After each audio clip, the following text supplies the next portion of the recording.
प्रिय स्नेहीजनों, आपके हृदय में विराजमान परमात्मा को मेरा हृदय से प्रणाम। हम लोग युवक युवती के जन्मपत्री पर विचार विवाह हेतु कर रहे थे। उसमें कुछ चीज़ों पर चर्चा मैंने पूर्व की वीडियो में किया है।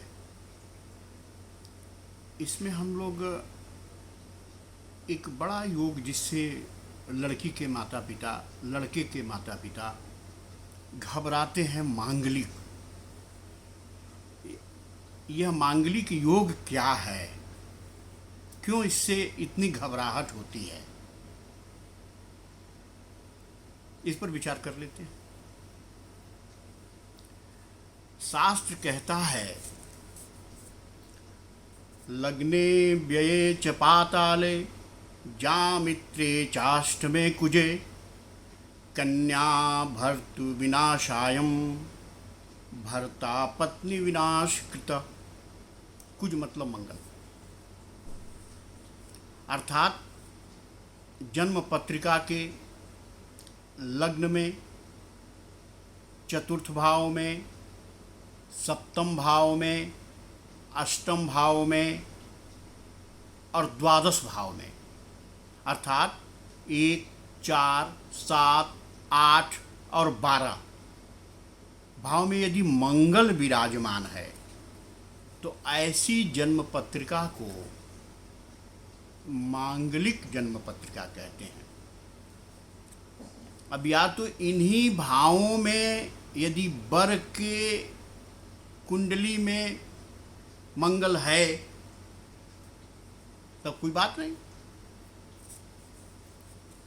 परंतु यदि कोई युवक के अन्य सारे भाव उचित हैं और केवल मांगलिक है तो क्या उससे विवाह नहीं करना चाहिए, हट जाना चाहिए? नहीं, ऐसी कोई बात नहीं है। मंगल के परिहार का व्यवस्था है, उसके उपचार का व्यवस्था है। मंगल दोष स्वतः कुछ कारणों से समाप्त हो जाता है, इस पर क्रमशः चर्चा करेंगे। परंतु विवाह के लिए बहुत आवश्यक भारतवर्ष में मांगलिक विचार है, जिस पर चर्चा आवश्यक है, क्योंकि उसके बिना एक युवती का विवाह संभव नहीं या एक युवक का विवाह संभव नहीं।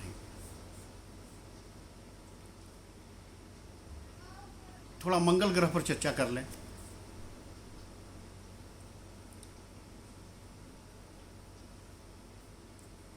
मंगल ग्रह का जो व्यक्तिगत स्वभाव है यह बहुत अनुशासन प्रिय है।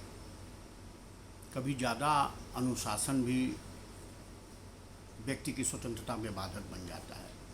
यह घोर स्वाभिमानी है, अत्यधिक कठोर है, क्रूर ग्रह है, साहस का प्रतीक है, लचीलापन कम होता है और पापी ग्रह है। ऐसा ज्योतिष में जो वर्गीकरण किया गया है, जो विद्वानों ने बताया है, उसके आधार पर मैं यह चर्चा कर रहा हूँ। मनुष्य का जो नेत्र है वही नेत्र अमृत और विष है, और इन्हीं में क्रोध है, और मंगल का क्रोध से घनिष्ठ संबंध है। और क्रोध जब चरम पर होता है तो विवेक को तुरंत हर लेता है। कितना भी बड़ा विद्वान, सरल, विनम्र, समाज कल्याण में तत्पर रहने वाला व्यक्ति हो, यदि उसे क्रोध आ जाए तो उसका सारा व्यक्तित्व उसी क्षण खंडित हो जाता है। यह सुख का ह्रास करता है और जातक सुख से वंचित हो जाता है। तो जन्म पत्रिका मिलान में इसको देखना परम आवश्यक है और देखा जाना चाहिए। कैसे देखें? तो हमने श्लोक में यह बता दिया कि इन भावों में अगर मंगल है, 1, 4, 7, 8, 12, तो मांगलिक कुंडली है। अब इन भावों में मंगल कैसे नुकसान करता है, इस पर विचार कर लिया जाए। क्यों नुकसान करता है?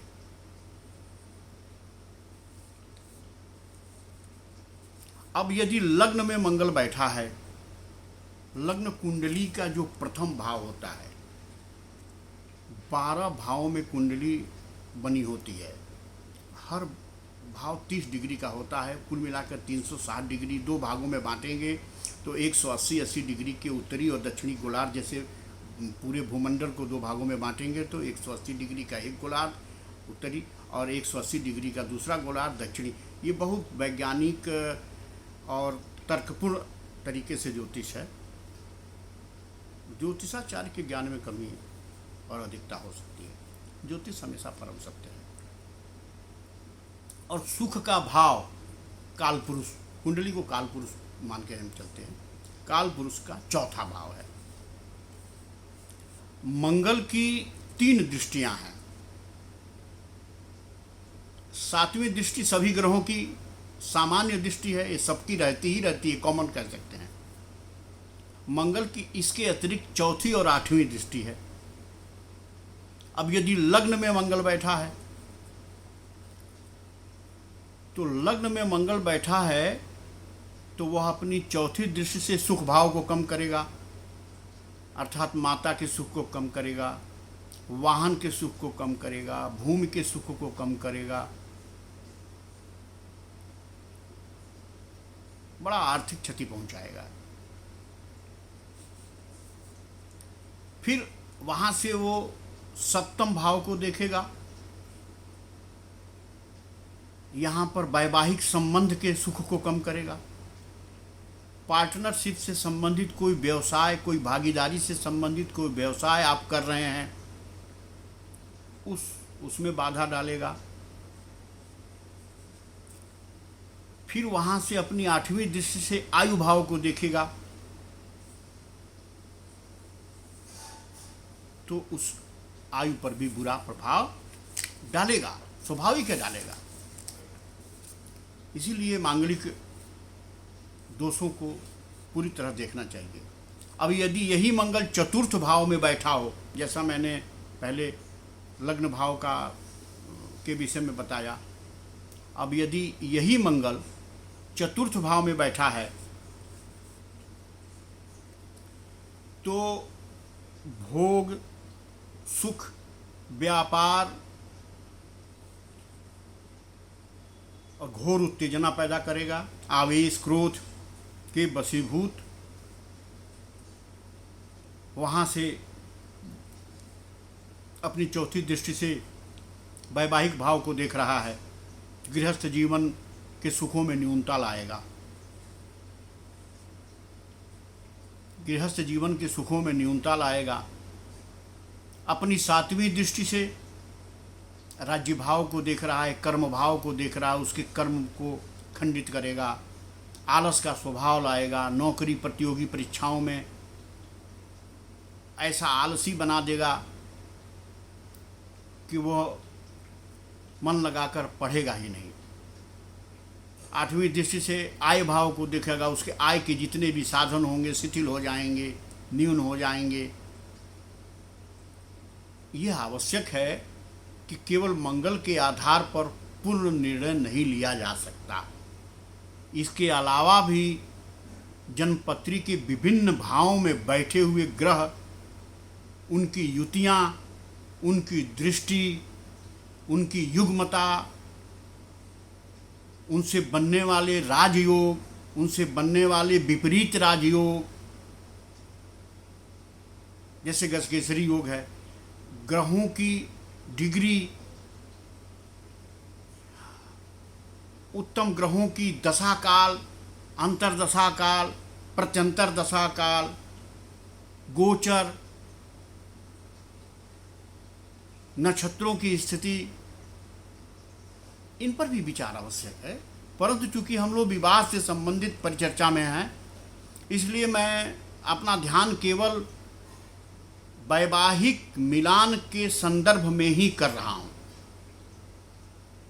इस वजह से इस पर मैं चर्चा कर रहा हूं। ऐसा नहीं कि ज्योतिष के संपूर्ण क्षेत्रों में, उस पर भी धीरे धीरे करके मैं आऊँगा। ज्योतिष के सभी विधानों, जैसे पंचपुरुष है, सारे दुष्कर योग हैं, अच्छे योग हैं, इन सब पर चर्चा करूँगा। सभी योगों पर चर्चा करूँगा, मार्केस पर चर्चा करूँगा। धीरे धीरे करके सभी चीज़ों पर हम लोग आएंगे। तो लग्न में और चतुर्थ भाव में मंगल के दुष्प्रभावों के विषय में मैंने आपको बताया। अब यदि सप्तम भाव में मंगल है तो इसका क्या प्रभाव होगा।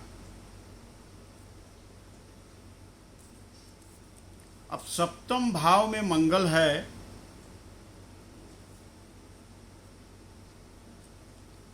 तो सबसे पहले तो सप्तम भाव वैवाहिक भाव है, इसी में कमी लाएगा और सीधे इसकी दृष्टि लग्न पर पड़ेगी। सप्तम भाव से अपनी सात्विक दृष्टि से लग्न को देखेगा। घोर जिद्दी स्वभाव होगा, अत्यंत क्रोधित होगा, उसका तन सुख खंडित होगा, अति भोग प्रिय होगा, अप्राकृतिक मैथुन करने वाला होगा,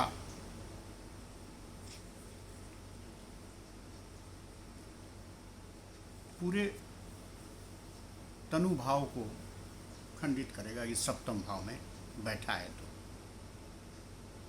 और कुटुंब भाव सप्तम के अलावा उसकी जो आठवीं दृष्टि है वह द्वितीय भाव पर पड़ेगी। पिता के द्वारा उत्तराधिकार में पाने वाली संपत्ति से भी वंचित होगा। कुटुंब की जो भी संपत्ति है उसकी देखभाल नहीं कर पाएगा, उसमें कमी लाएगा। ये है सप्तम भाव में बैठे हुए मंगल का प्रभाव।